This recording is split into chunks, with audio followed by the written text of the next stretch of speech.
Hola a todos. En este vídeo vamos a ver cuáles son las diferentes fases que debemos de tener en cuenta a la hora de desarrollar y de implementar nuestro proyecto basado en Design Thinking. Como habréis visto anteriormente, Design Thinking es una metodología que va a modificar nuestra manera de plantear las situaciones y de plantear pues, problemas que puedan surgir tanto en nuestro grupo de trabajo como entre nuestros estudiantes o en temas relacionados con el currículum. Hemos visto que es una metodología que principalmente se centra en el bienestar y en la resolución de los problemas basados en las personas, en cómo podemos mejorar la situación y la vida de otras personas o de nosotros mismos. Es una metodología también que es esencial, es imprescindible que se base en la colaboración y en el trabajo en equipo entre los integrantes de nuestro grupo, de nuestros equipos o de nuestro aula. Es imprescindible que se trabaje de manera colaborativa. Y en tercer lugar, es una metodología en la que el fallo no solamente está permitido, sino que es obligatorio. ¿Por qué? Porque cuando trabajamos con Design Thinking vamos a contemplar una multitud de posibles soluciones ante un problema que pueden ser, pues, pueden ser correctas o pueden pues, no funcionar en nuestro entorno, en nuestro contexto. Por tanto, vamos a tener una mente abierta en la que los problemas van a tener múltiples soluciones y que equivocarse, pues está permitido y de hecho es recomendable equivocarse. Bien, ¿por qué y para qué puedo utilizar yo Design Thinking en mi enseñanza? Puedo ser profesor de primaria, de secundaria, puedo ser profesor de universidad o de formación profesional, o puedo ser formador de alguna empresa, de alguna institución, alguna asociación. Design Thinking es una metodología que puede aplicarse a cualquier entorno de trabajo. No imprescindiblemente tiene que ser el entorno educativo formal. De hecho, Design Thinking surge en un contexto laboral, en un contexto pues de adultos que necesitaban una manera diferente de resolver un problema y encontraron esta. Pero, ¿cómo puedo yo aplicarlo en el caso de que pues, sea profesor o formador? Bien, imaginemos, por ejemplo, que yo soy profesor de universidad y veo que mis alumnos no están motivados por asistir a clases, que cuando vienen apáticos. Yo puedo desarrollar mi propio proceso de design thinking para intentar aportar soluciones creativas a el problema de cómo podría yo motivar a mis alumnos para que aprendieran matemáticas o para que quisieran aprender matemáticas. Como vemos, el design thinking siempre tiene que partir de un problema o de un conflicto, si no, no hay ningún proceso. Este proceso también puedo desarrollarlo con mi equipo de trabajo. Yo puedo reunir a mis compañeros y decir, oye, pues tenemos un grupo de estudiantes que no están motivados, vamos a intentar aportar alguna idea o alguna solución. Podemos también aplicar a Design Thinking al desarrollo o a la modificación de espacios. De hecho, en la arquitectura hay muchas empresas que ya están intentando, bueno, ya están desarrollando sus proyectos de construcción a través de Design Thinking porque ayuda a que el equipo de trabajo aporte ideas más creativas. Aplicado a la enseñanza, ¿cómo podría yo rediseñar mi aula? Pues para aplicar metodologías diferentes, como podría ser aprendizaje basado en gamificación o el aprendizaje basado en problemas, también podría aplicarlo. También puedo enfocar mi design thinking al contexto y al entorno cercano de mi institución. Si yo tengo un problema, pues cómo puedo yo implicar a los padres y a madres de mis estudiantes o cómo puedo responder a la multiculturalidad de mi centro. Estos son problemas intrínsecos de la institución que requerirá por parte de todos los miembros de la misma, pues aportar soluciones o aportar ideas creativas. Bien, estos son algunos de los entornos o de los contextos en los que yo podría aplicar Design Thinking. Hemos dicho que Design Thinking se basa en principalmente 4 fases importantes. En otras ocasiones hay 5, pero nosotros nos vamos a centrar en las primeras 4. Se ordenan en función de cómo va a ir el proceso de trabajo de los estudiantes. Primero, descubrimiento, darme cuenta de que tengo un problema y pensar, reflexionar cómo lo puedo abordar. Segunda fase, ideación. Yo ya que sé cuál es el problema que tengo y ya sé cuáles son las causas, las consecuencias, cuáles son algunos de los elementos importantes, ¿cómo podemos empezar a aportar ideas para resolver este problema? La tercera de las fases, que suele ser la más divertida y la más duradera, es la experimentación o prototipación. En este caso, pues si yo ya tengo soluciones o ideas, voy a hacerlas realidad, voy a hacerlas material y voy a ver de qué manera podrían funcionarme o no, porque para eso nos sirve la cuarta de las fases, la evolución o el testeo, que sirve para comprobar si el prototipo o el producto que yo he diseñado en la fase 3 sirve o no sirve. Bien, ¿cómo vamos a ir haciendo cada una de las fases?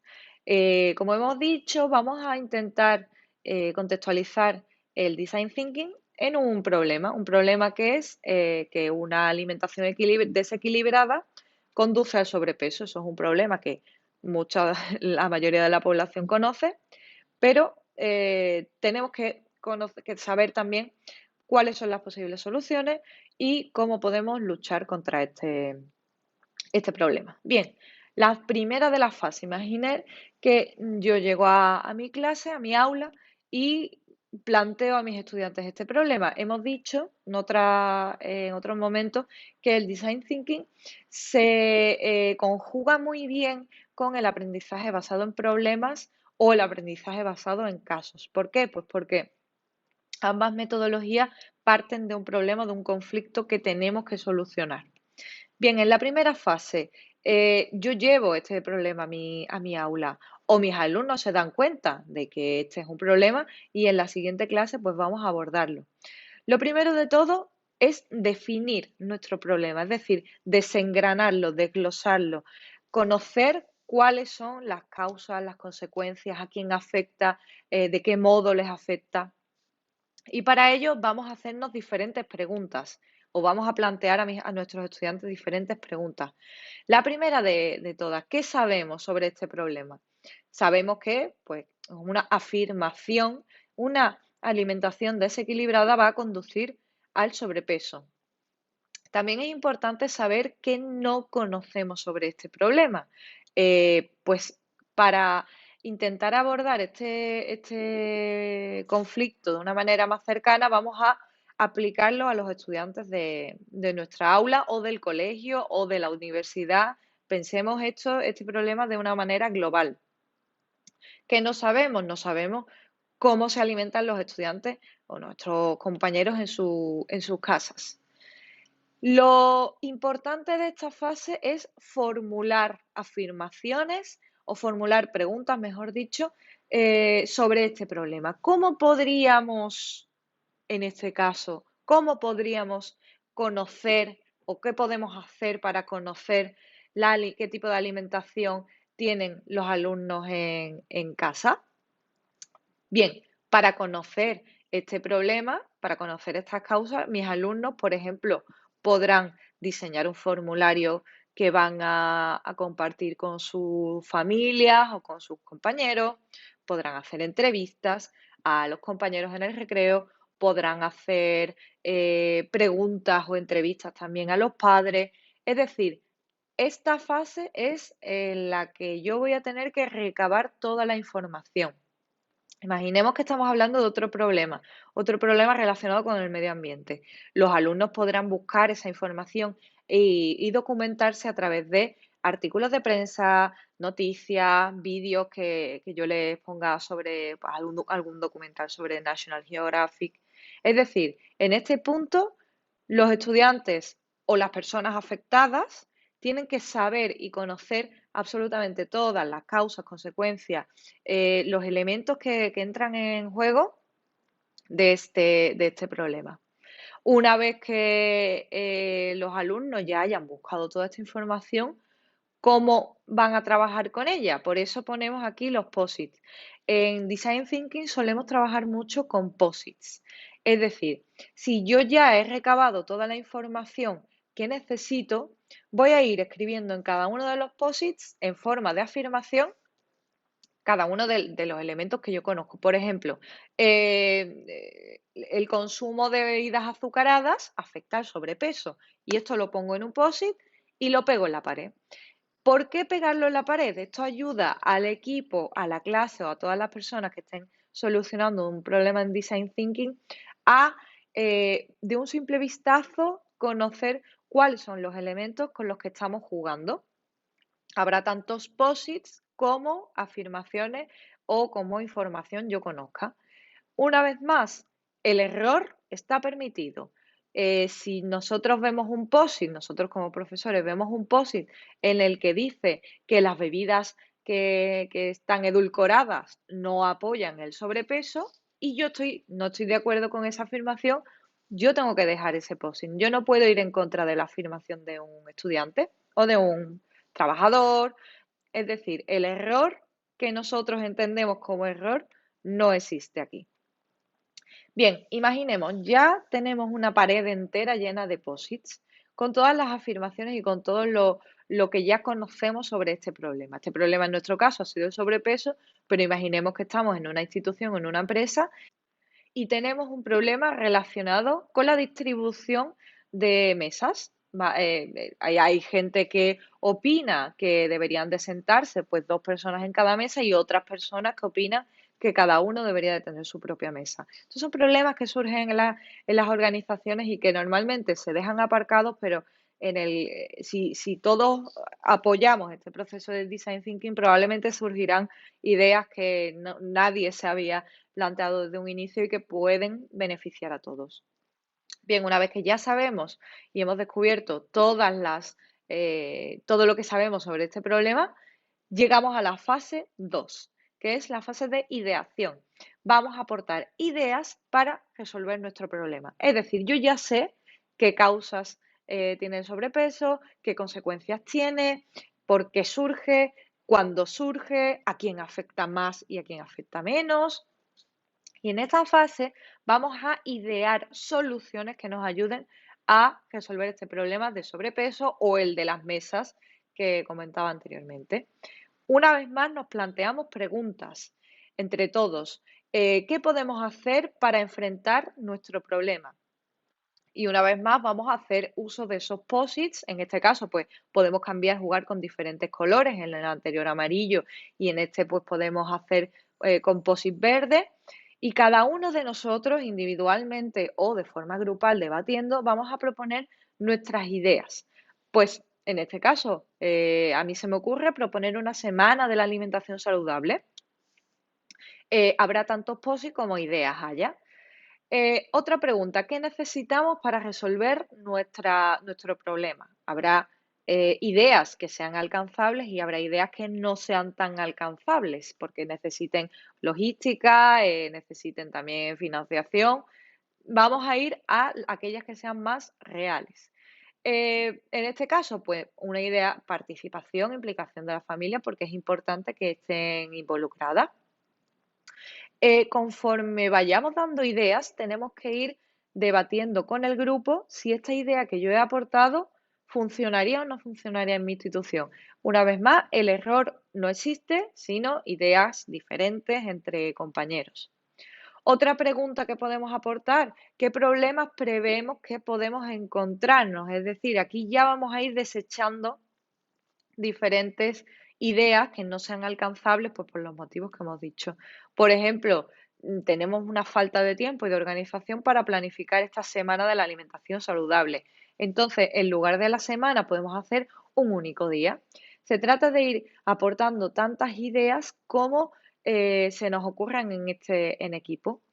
¿Qué puede pasar en este punto? Que haya una pared llena de posibles ideas. Entonces vamos a ir agrupándolas. Vamos a ir agrupando por temáticas porque probablemente haya dos posits que sean iguales o que sean muy similares. Entonces vamos a ir creando como un mapa de ideas que nos ayuden a el siguiente paso, que será el, la experimentación o el prototipado.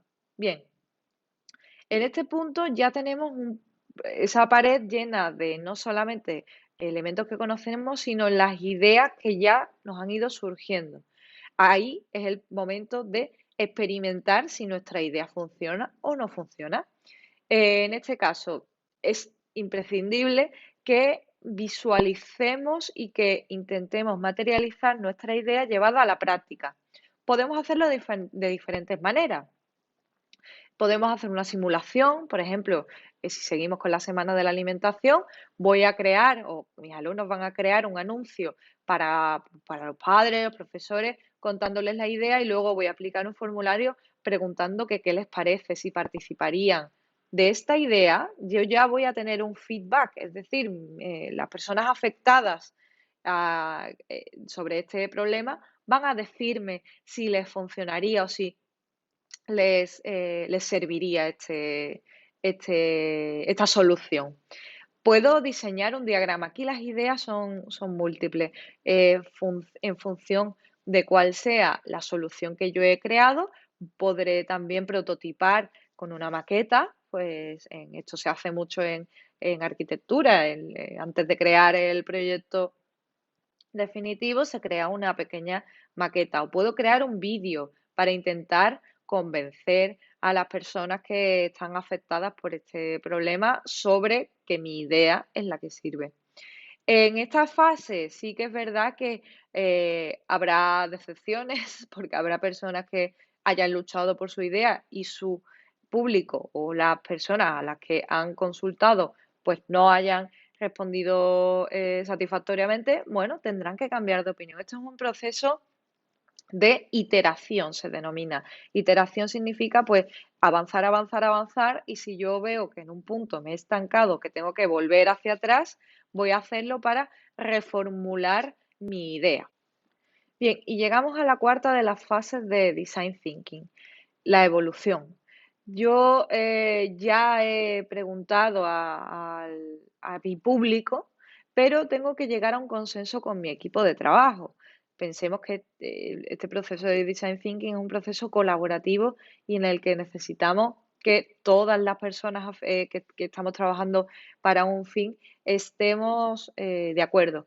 Vamos a preguntar a los demás qué opinan sobre nuestra idea, vamos a ver si podrían añadir algo diferente a la idea definitiva. Vamos a hacer un último resumen de este proceso. Es una de las fases que es exclusiva de Design Thinking en educación, porque en Design Thinking en empresa o en marketing, por ejemplo, termina este proceso en el testeo y la implementación del producto.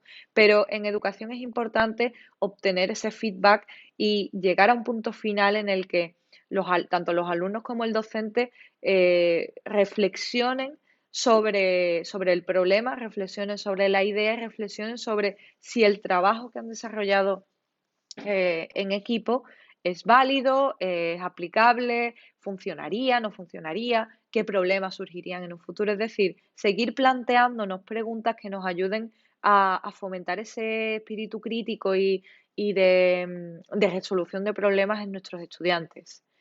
Como hemos visto, Design Thinking es una metodología multifuncional, es decir, puede aplicarse a cualquier sector, puede aplicarse en cualquier entorno, puede aplicarse incluso en nuestra propia casa.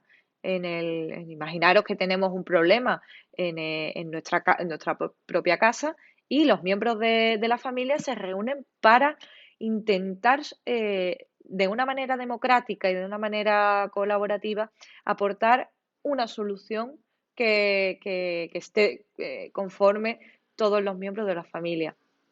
Es una metodología que exige un cambio de pensamiento, un cambio de mentalidad, pero que funciona muy bien en aquellas aulas en las que se quiera fomentar esos debates, esa colaboración entre los estudiantes.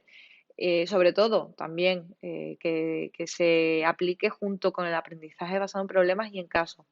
Os animo a que la utilicéis, os animo a que empecéis a testear cómo funcionaría esta metodología en vuestro equipo de trabajo y en vuestra aula convencional, porque sin duda vais a obtener una respuesta por parte de los miembros del equipo, de los miembros de la clase, muy, muy satisfactoria y en la que vais a ver que se van a implicar mucho más que si hiciéramos las cosas de una manera diferente.